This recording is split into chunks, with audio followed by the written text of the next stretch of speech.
जाम रहने 2 दिनसम्म बाढी पहिरोले सडक अवरुद्ध रहने भएको हुँदा तपाईहरु सुरक्षित तवरबाट काठमाडौँ नै फिर्ता भएर सुरक्षित तवरबाट बस्दिनु हुन हामी अनुरोध गर्दछौँ। धन्यवाद। मुगलिनको पहिरो हेर्नु, मुगलिनको पहिरो पहिरो त यार खतरा खादा उही ल हेट अहिले ठुलै आएको हो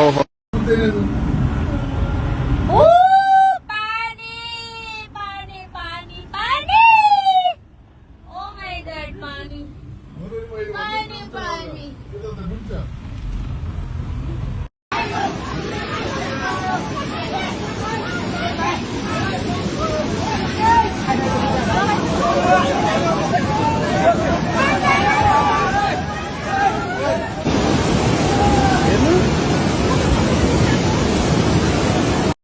आदरणीय दाजुभाइ तथा दिदीबहिनीहरू, देशव्यापी रूपमा परिरहेको अविरल वर्षाको प्रभाव मकवानपुरमा पनि परेको छ, जस अन्तर्गत भैँसेको बागझोरामा चाहिँ यत्रो व्यापक बाढी आइरहेको पनि देख्न सक्नुहुन्छ।